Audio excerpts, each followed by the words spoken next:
कौन से बुरूज हैं जिनकी 60-70 पे इफेक्ट आएगा, स्ट्रेस एंग्जाइटी में कमी आएगी, मामला रोजगार के मामला में बेहतरी आएगी, वसाइल पैदा हो सकेंगे, जो फिरंग में ब्लॉकेज जो दूर हो सकेगी, माजी की गलतियों से सबक सीखें, उनको रिकवर करें। अस्सलाम वालेकुम जी, मुझे रेहान हैदर कहते हैं और आप मुझे मेरे सोशल मीडिया प्लेटफॉर्म्स पर देख रहे हैं। नाज़रीन, इस वक्त मेरे साथ मौजूद हैं मशहूर astrologer sir M A Shami.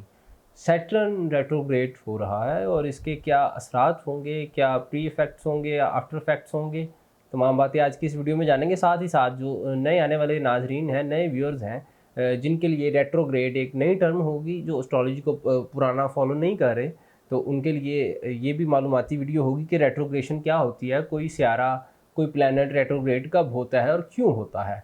तमाम बातें आज की इस वीडियो में डिस्कस करेंगे और उम्मीद है कि ये वीडियो आपके लिए खासी फ़ायदेमंद साबित हो सकती है। अस्सलाम वालेकुम जी, वालेकुम सलाम। सर, खैरियत से? अल्हम्दुलिल्लाह। जी सर, सबसे पहले तो वही बात कि ये रेट्रोग्रेड मुझे तो पता है, तो जो नए आने वाले उनके लिए बता दीजिएगा क्या होती है रेट्रोग्रेशन। देखिए रियान, जो एस्ट्रोलॉजी का चैनल है ना, उसमें हमारी कोशिश होती है कि लोगों को गाइडलाइन भी दें, उनको बल्कि एजुकेट भी करें, ताकि वो खुद एस्ट्रोलॉजी को समझें और अपने मामलात को, अपने एस्ट्रोलॉजी को अपने जायचे के मुताबिक डील कर सकें। कोई शख्स अगर अपनी ज़िंदगी में सीखना चाहता है तो सबसे पहले अपने जायचे से शुरू करें, अपने मामलात का एनालिसिस करें, अपने जायचों की पोजीशन, प्लानिटरी पोजीशन खुद स्टडी करें, तो उसको बहुत से सवालों के जवाब खुद मिल सकते हैं। तो रेट्रोग्रेशन का मतलब ये होता है कि कोई सितारा आसान अल्फाज में कि उल्टी चाल चल जाता है, यानी उल्टी चाल आसान अल्फाज में, हालांकि साइंटिफिक तौर पर उल्टी तो नहीं होता, लेकिन समझाने के लिहाज से ये होता है कि शख्स एक आगे जा रहा है तो रेट्रोग्रेड होगा तो वो पिछले घर का रिजल्ट देना शुरू कर देगा सिलसिला। ठीक है। तो रेट्रोग्रेशन में साइंटिफिकली ये होता है कि जो सितारा गर्दिश करते करते ज़मीन के करीब तरीन आ जाता है, तो जब कोई सितारा करीब तरीन आए तो सबसे ज़्यादा उसकी मैग्नेटिक वेव उस पर ज़्यादा ज़मीन पर असरअंदाज होगी और उसके रिजल्ट ज़्यादा वायदा हो जाएंगे सिस्टम। तो अब सैटर्न जो है, जो कि बहुत इंपॉर्टेंट सितारा है एस्ट्रोलॉजी के लिहाज से, चाहे वेस्टर्न एस्ट्रोलॉजी हो चाहे वैदिक एस्ट्रोलॉजी हो, इसमें सैटर्न को हम कर्मा का सितारा कहते हैं। आपकी कार्मिक एनर्जी से लेके आता है, जो कि आपने ये इस तरह समझ लें कि जो आपने माजी में एफर्ट किए होते हैं, हार्ड वर्किंग की होती है, उसका जो रिजल्ट देता है। या दूसरे अल्फाज में किसी शख्स ने जो पहले पेपर की तैयारी की है, तो पेपर जब देने आता तो फिर कमरे इम्तिहान में जो उसका मौलम होता है, जो रिजल्ट वो ज़ुहुल होता है, चीज़ है। ठीक हो गया। तो 27 जुलाई से ये रेट्रोग्रेड हो रहा है और 11 दिसंबर तक ये रहेगा। ठीक हो गया, 27 जुलाई से, और हम एडवांस में बता रहे हैं। हाँ, इसमें ये है कि डेट तो उसकी 27 जुलाई है, लेकिन इसके इफेक्ट्स पहले आने शुरू हो जाते हैं, क्योंकि बड़ा सितारा है, स्लो मूविंग सितारा है, तो ये इसकी इफेक्ट्स जो है आज पहले से ही 15-20 दिन पहले के रिफ्लेक्शन देने शुरू कर देते हैं। ठीक हो गया। तो उसमें सबसे ज़्यादा इफेक्ट ये आता है कि इसकी बेस पे आपकी 60-70 और ढैये को कैलकुलेट किया जाता है, क्योंकि सैटर्न जिस बुर्ज में होता है मून साइन से, उस लिहाज से इसकी 60-70 और ढैया को कैलकुलेट किया जाता है। ठीक है। अब बेनिफिट ये होता है कि जब जो लोग 60-70 की मार बर्दाश्त कर रहे होते हैं, जो उसमें दबाव आया होता है, जब रेट्रोग्रेशन होती है तो ये पिछले घर के रिजल्ट आता है। तो पिछले घर से ये बेनिफिट ये होता है कि आपको 60-70 और ढैये के असरात में कमी आनी शुरू हो जाती है। ठीक है। तो ये समझ लें कि कुछ रिलीफ मिल जाता है, जैसे कोई पेपर आ रहे हों, पेपरों के दरमियान कुछ छुट्टियां आ जाएं, गैप आ जाए, ठीक है, तो स्टूडेंट को थोड़ा रिलीफ मिल जाता है। ठीक है, यही समझ लें रेट्रोग्रेशन का टाइम पीरियड आपको रिलीफ देने का होता है। ठीक हो गया। तो उसमें ये है कि कौन से बुरूज हैं जिनकी 60-70 पे इफेक्ट आएगा। सबसे पहले एरीज है। ठीक है, एरीज मून साइन के लिहाज से, वैदिक एस्ट्रोलॉजी के लिहाज से जो बुर्ज हमल वाले 60-70 का शिकार है। ठीक है, तो जिन्हें अपना नई साइन पता वो कैसे? हाँ, वो नाम के हवाले से देख लें, अलिफ लाम एन जो अल्फ़ाबेट्स होते हैं, चीज़ें उनकी चीज़ें। ठीक है, लेकिन बेहतर तो ये है कि अपने पैदाइशी जायचे में मून साइन की पोजीशन ज़रूर देखें कि मून आपके किस नक्षत्र में बैठा है, किस जगह पे बैठा है, कौन से घर में बैठा है, उससे आपका सही 60-70 का वजाहत होगी कि 60-70 का क्या रिजल्ट आता है। जी।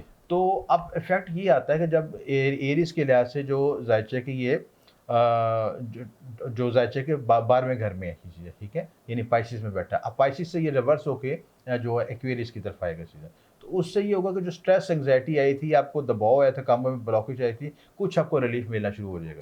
ठीक है, और ये रिलीफ इसलिए दिया जाता है, कुदरत आपको चाहती है कि जो आपने मार पड़ी, जो उसमें कमी है, उसको रिकवर कर लें। ठीक है, यानी जो नालायक स्टूडेंट होते हैं, जब उनको छुट्टियां मिल जाती हैं तो उन्हें मौका मिलता है कि तैयारी कर लें। ठीक हो, ठीक है। अब वो फिर उसी तरह मोबाइल की रीलें देखने शुरू कर दें और एंजॉय करने शुरू, तो फिर वो वक्त गुजर जाता है।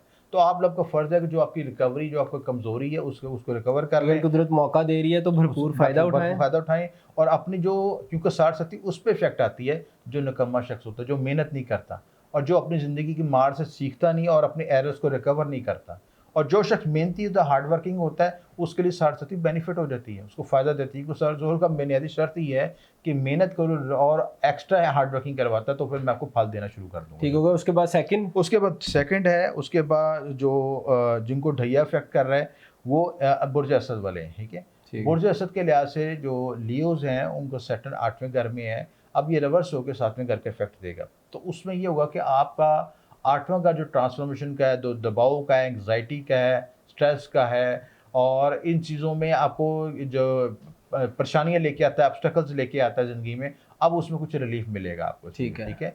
अब रिलीफ के लिए जब रिलीफ मिले तो आप उस वक्त से फ़ायदा उठाएं, और फ़ायदा ये है कि आपने जो माजी की गलतियों से सबक सीखे उनको रिकवर करें चीज़ें। ठीक हो गया। उसके बाद तीसरा बुर्ज जिनको ढैये का इफेक्ट आ रहा है, उसमें वो ढैये की जो कमी इफेक्ट है वो सैजिटेरियस वाले हैं, जिनका मून साइन सैजिटेरियस है, उनको भी ढैये का शिकार थे।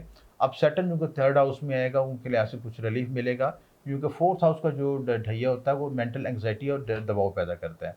तो उसके मामलत में, आपके मामलत में आसानी पैदा होगी, आपको रिलीफ मिलेगी, हेल्थ में बेहतरी आएगी, जगह की तब्दीली हो सकती है, जगह के लिहाज से कोई आप रेनोवेशन कर सकते हैं, ज़मीन गाड़ी प्रॉपर्टी के लिहाज से मामलत में बेहतरी आ सकती है चीज़ है। ठीक हो गया। उसके बाद पाइसिस हैं, पाइसिस वाले जो हैं बुर्ज, इनकी 67 का इफेक्ट आ रहा था। पाइसिस के तो अपने ज़ाती बुर्ज में सैटर्न आया हुआ है, अब पाइसिस से रिवर्स होगा तो ये आपके एक्वेरियस में आएगा। एक्वेरियस में आने से भी जो पाइसिस में स्ट्रेस एंग्जाइटी है, क्योंकि इनकी पर्सनैलिटी पर दबाव फील लगा रहता है आपके, ठीक है। जब सैटर्न लगन में आता है तो एक्स्ट्रा आपको दबाव पैदा करता है, क्योंकि एक भारी सितारा है, स्लो मूविंग सेटर है, तो आपकी तबीयत सुस्ती, बेचैनी, इंतशारी कैफियत लेके आता है। ठीक हो गया। तो वो उन चीज़ों से आप निकल सकेंगे, मामलत में कुछ रिलीफ मिलेगा, आसानी मिल सकेगी चीज़ें। उसके बाद एक्वेरियस है। एक्वेरियस के लिहाज से भी पॉजिटिव साइन है ये चीज़ है, एक्वेरियस के लिहाज से भी, क्योंकि ये अपना ज़ाती रूलिंग प्लैनेट है आपका एक्वेरियस, तो आपको बेनिफिट होगा। क्योंकि रिवर्स होगा तो उसके मामलत में आपके लिए आसानी पैदा होगी, स्ट्रेस एंग्जाइटी में कमी आएगी, मामलत रोज़गार के मामलत में बेहतरी आएगी, वसाइल पैदा हो सकेंगे, जो फ्लोंग में ब्लॉकेज जो दूर हो सकेगी, आसानी पैदा हो सकेगी। तो सर इनका तो नेपच्यून नहीं है एक्वेरियस का? नेपच्यून जो है वो वेस्टर्न एस्ट्रोलॉजी के मुताबिक चीज़ है, वैदिक एस्ट्रोलॉजी के मुताबिक इनका सैटर्न ही बनता है, ज़ोहल ही है, और शुरू से यही है। ये शुरू से यही चीज़ है। ठीक होगा, बहुत शुक्रिया सर। जी नाज़रीन, एरीज, लियो, उसके बाद सैजिटेरियस, पाइसिस एंड एक्वेरियस, ये 5 बुरूज हैं जिनके लिए फ़ायदा होने जा रहा है सैटर्न की रेट्रोग्रेशन से। अपनी कीमती राय से आगाह करते रहा करें, और अगर आपके ज़हान आलिया में कोई सवालात गर्दिश करते हैं तो ज़रूर कमेंट सेक्शन में पूछ सकते हैं। फिल वक्त हमें दीजिएगा इजाज़त। अल्लाह हाफ़िज़।